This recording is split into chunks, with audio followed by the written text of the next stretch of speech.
வாழ்க வளமுடன். எல்லாருக்கும் வணக்கங்க. எனக்கு ரொம்ப நாள் ஆசை, கலர் கலராக அவரைக்காய் நம்ம மாடியில் போட்டு எடுக்கணும்னு ஆசை. இந்த தடவை தான் எனக்கு விதைகள் சரியாக கிடச்சிது. 12 வகையான அவரை வகைகள் நம்ம தோட்டத்தில் போட்டிருக்கேங்க. நீங்கள் இப்போ பார்க்குறது சிவப்பு நிற அவரை. இது நல்லா டேஸ்ட்டாக இருக்குங்க. நல்லா கொத்து கொத்தாவே காய்க்குதுங்க. இதெல்லாம் ஒரு வாட்டர் கேனில் தான் வச்சுருக்கேங்க. இப்போ நீங்கள் பார்க்குறது வால் அவரை. இதுவும் நிறைய காய்க்குங்க. இதுவும் ஒரு 12 இன்ச் க்ரோ பேக்கில் தாங்க வச்சுருக்கேன்.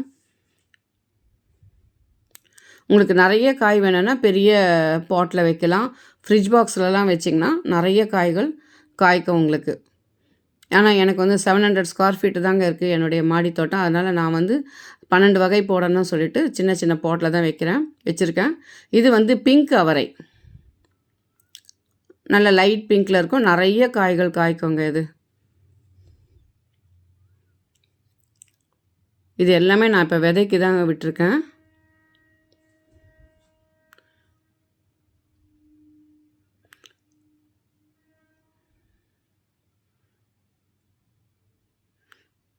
இது டேஸ்ட்டும் நல்லா இருக்குங்க. இப்போ பார்க்குறது நீங்கள் கோழி அவரையிலே பார்டர் ப்ரௌன் கலரில் அந்த பார்டர் கோழி அவரைங்க இது. இதுவும் கொத்து கொத்தாக தாங்க காய்க்குது. இதையும் வந்து நான் 2 பாட்டில் வச்சுருக்கேன். 12 இன்ச்சு பாட்டில் தான் வச்சுருக்கேன். நிறைய காய்க்குதுங்க இது. டேஸ்ட்டும் ரொம்ப நல்லாயிருக்கு. காயும் நல்லா அந்த நீளமாகவும் இருக்குது.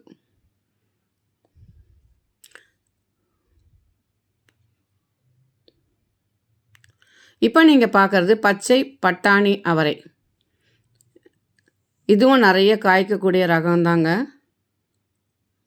நல்ல டேஸ்ட்டாகவும் இருக்கும் இது. பொதுவாக வீட்டு தோட்டத்தில் வளர்க்கும்போது ரொம்ப டேஸ்ட்டாக தாங்க இருக்குது எந்த காயுமே. அவரைக்காயும் நல்ல டேஸ்ட்டாக தாங்க இருக்குது.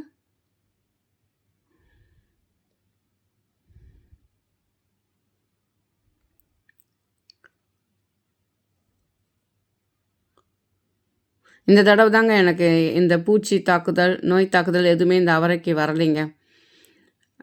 உரமும் நான் பெருசாக தரலை. இப்போ நீங்கள் பார்க்குறது சிவப்பு பட்டாணி அவரை. இது வந்து ஒரு ஆந்திரா வெரைட்டி, ரேர் வெரைட்டிங்க. தமிழ்நாட்டில் அவ்வளோவா இல்லை. நான் இந்த விதைகளை இந்த காய்களை நான் பறிக்கவே இல்லை. இது அப்படியே விதைக்கு தான் விட்டுருக்காங்க. இதுவும் நல்லா டேஸ்ட்டாக இருக்கக்கூடிய ரகம். அடுத்ததாக நீங்கள் பார்க்குறது பார்டர் அவரை, பிங்க் பார்டர் அவரைங்க.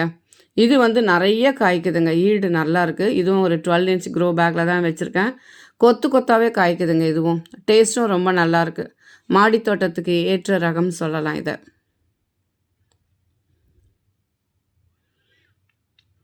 ஆனால் இந்த விதைகளெல்லாம் நான் கலெக்ட் பண்ணுறதுக்கு ரொம்ப கஷ்டப்பட்டேங்க. ஒவ்வொரு இடத்துல ஒன்று ஒன்றா ஆர்டர் போட்டு எப்படியாவது வளர்க்கணும்னு நினச்சேன், வளர்த்துட்டேன். நிஜமாக ரொம்ப சந்தோஷமாக இருக்குது. ஏன்னா ஆடிப்பட்டத்தை விட்டால் அதுக்கப்புறம் அவரைக்காயை நம்ம வளர்க்க முடியாது இல்லைங்களா? அது பயமாகவே இருந்தது. இப்போ நீங்கள் பார்க்குறது பால் அவரை. இந்த பால் அவரை நல்ல டேஸ்ட்டாக இருக்குங்க. ஏன்னா சதைப்பற்று நிறைய இருக்குது. அதுவும் இல்லாமல் இது நிறைய காய்கள் காய்ச்சிட்டே இருக்குங்க. இது பார்த்திங்களா, காய் வந்துகிட்டே இருக்குது, பூவும் வந்துக்கிட்டே இருக்குது. பூ உதிர்வு பிரச்சனை எதுவுமே கிடையாது இந்த பால் அவரையை பொறுத்த வரைக்கும். காயும் அந்த நம்ம சமையல் செய்யறதும் ரொம்ப நல்லா டேஸ்ட்டாகவும் இருக்குது. ஒரு கொடி தான் இது. அதுலேயே எவ்வளோ காய்கள் இருக்குது பார்த்தீங்களா? இதுவும் மாடி தோட்டத்துக்கு ஏற்ற ஒரு ரகம் தாங்க. இப்போ நீங்கள் பார்க்குறது கணு அவரை. இது வந்து ஆந்திரா வெரைட்டிங்க. ஒவ்வொரு கணுவுலேயும் கொத்து கொத்தாக காய்கள் காய்க்கும். இந்த காயும் ரொம்ப நல்லா டேஸ்ட்டாக இருக்குங்க.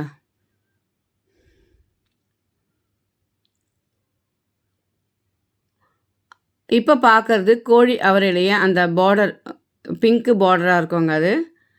இதுவும் நல்லா நீட்டமாக இருக்கும். நிறைய காய்கள் காய்க்குங்க இது. நான் எதுக்குமே பந்தல் போடலைங்க. சும்மா அந்த ஒரு மாதிரி இது மாதிரி நெட்டு மாதிரி கட்டியிருந்தேன் சைடில். அப்புறம் ஒரு கயிறு கட்டினா அது மேலேயே போயிட்டு இருக்குங்க. அவங்கவுங்க இஷ்டத்துக்கு அவங்கவுங்க வளர்கிறாங்க, அப்படியே விட்டுட்டேன். இது வந்து ஒவ்வொரு கணுவுலேயும் வரக்கூடிய நீட்டு பால் அவரை. இதுவும் ஆந்திரா வெரைட்டி, ரேர் வெரைட்டிங்க. இது கணுவுலேயும் வரும், தனியாகவும் இந்த மாதிரி பூ கொத்து கொத்தாகவும் காய்க்கும். இதுவும் நிறைய காய்க்கக்கூடிய ஒரு ரகம். இப்போ நீங்கள் பார்க்குறது கோழி அவரையிலேயே நீட்டு பச்சை கோழி அவரைங்க. இதுதாங்க இந்த 12 வகையான அவரைக்காய் வளர்க்கணுன்னு ஆசைப்பட்டேன், வளர்த்துட்டேன். இந்த பதிவு உங்களுக்கு உபயோகமாக இருக்கும்னு நம்புகிறேங்க. பிடிச்சிருந்தால் லைக் பண்ணுங்கள், ஷேர் பண்ணுங்கள், சப்ஸ்கிரைப் பண்ணுங்கள். தேங்க்ஸ் ஃபார் வாட்சிங். வாழ்க வையகம், வாழ்க வளமுடன்.